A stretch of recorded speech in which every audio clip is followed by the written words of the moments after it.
Olá, caros estudantes, eu sou a professora Paula de Arte, sobre o núcleo de Apucarana, e hoje nós iremos ver uma aula sobre renascimento para o nono ano. O que é o renascimento? O renascimento é o ressurgir de uma obra totalmente nova. Até então, poucos poderiam ter a arte para si, somente as famílias nobres. Era normal você chegar em várias casas e encontrar retratos de pintores quase que famosos.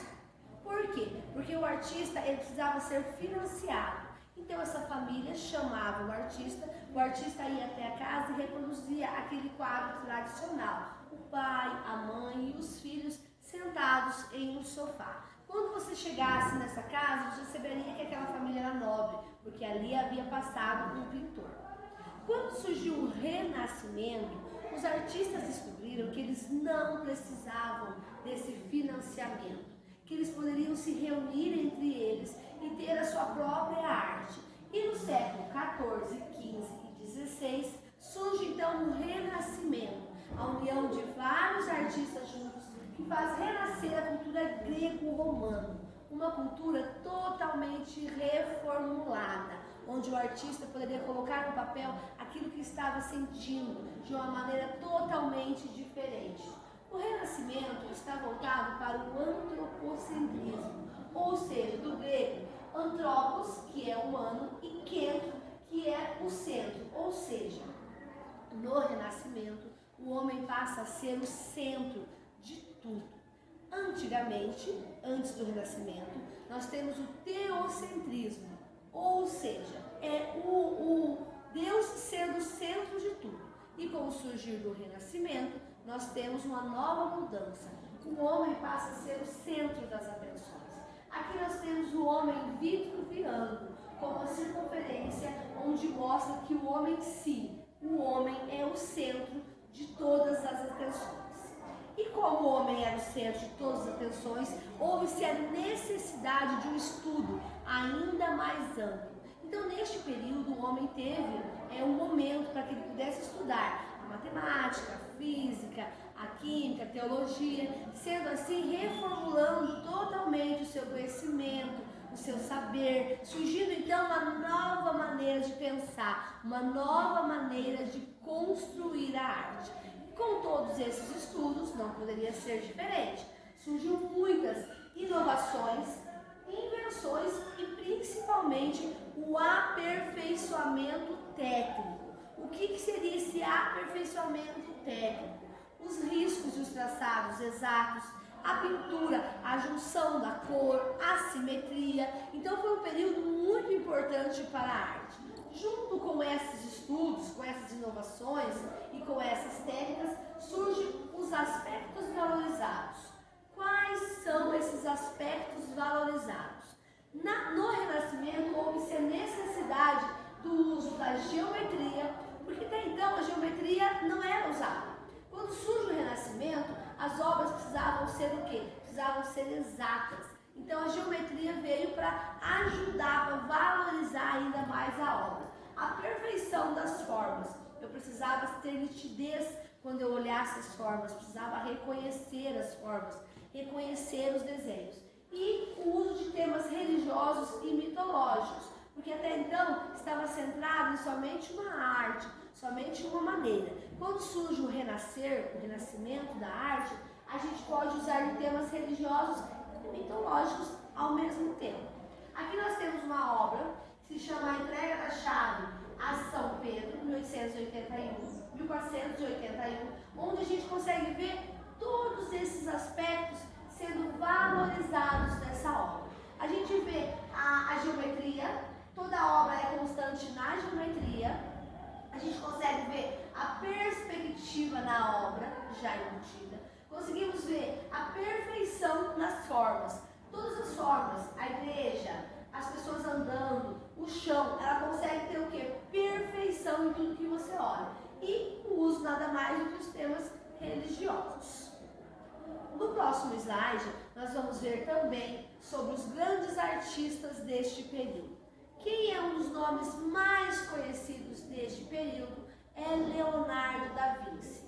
Quem é Leonardo da Vinci? Leonardo da Vinci é um pintor um dos maiores gênios da arte. E o autor nada mais nada menos que Mona Lisa. A obra Mona Lisa ela difundiu e todos conhecem porque gera toda uma história que Leonardo da Vinci foi proibido de pintar Mona Lisa. Não se sabe se a Mona Lisa é uma figura masculina, uma figura feminina, se é alguém que Leonardo estava apaixonado. E essa obra foi guardada no calabouço. E do nada essa obra sumiu e apareceu em um museu. Então esse segredo, né, esse mistério que gera sobre o olhar, né, captante de Mona Lisa, faz com que a obra se torne um grande ícone da arte e principalmente um grande traço do Renascimento. E Leonardo da Vinci, como quase todos os outros artistas, se aprofundou nos estudos de matemática, de óptica, dedicou-se aos projetos de arquitetura, engenharia e anatomia, sendo acusado até de desrespeitar os mortos. Por quê? Porque ele dissecava cadáveres, que era uma prática que ainda era constituída como um crime, além de ser pecado contra a igreja. E por que Leonardo da Vinci fez tudo isso? Ele fez tudo isso porque ele queria o conhecimento. O conhecimento da anatomia, quando você vai pintar uma obra humana, se faz muito importante, se faz preciso.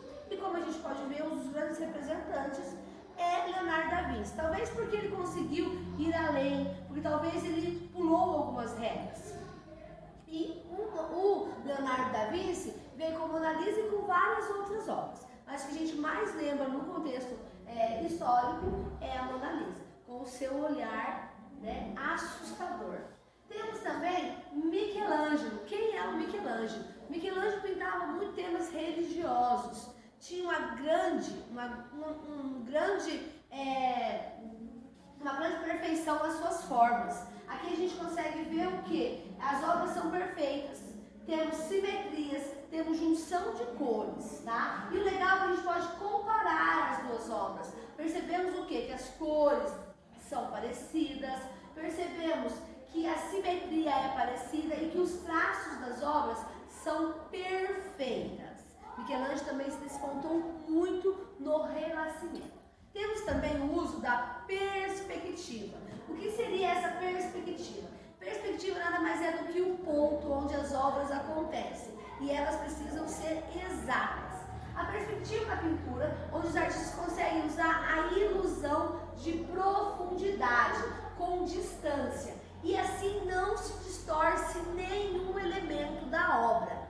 Antes do Renascimento, algumas obras eram distorcidas. Com o surgimento da perspectiva, como nós podemos ver nesta obra, que já está embutida a perspectiva e também já está embutida o ponto de fuga. O que seria esse ponto de fuga?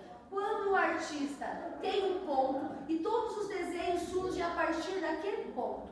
Nessa obra, o ponto está sobre Cristo e todos os pontos de fuga, toda a perspectiva é ligada para esta imagem. E nós conseguimos ver o quê? Conseguimos ver que esse ponto de fuga surgiu também no Renascimento e trouxe uma nova visão para esta obra.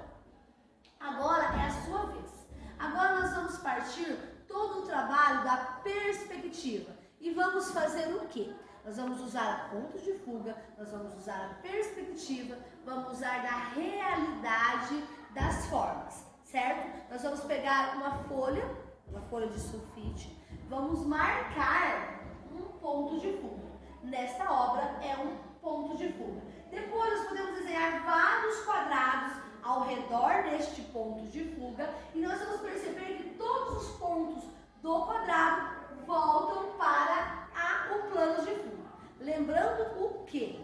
Isto é uma das grandes citações e uma das grandes invenções do Renascimento, quando o ponto de fuga é usado no desenho. Lembre-se que todas as medidas dos desenhos do Renascimento, elas precisavam ser exatas.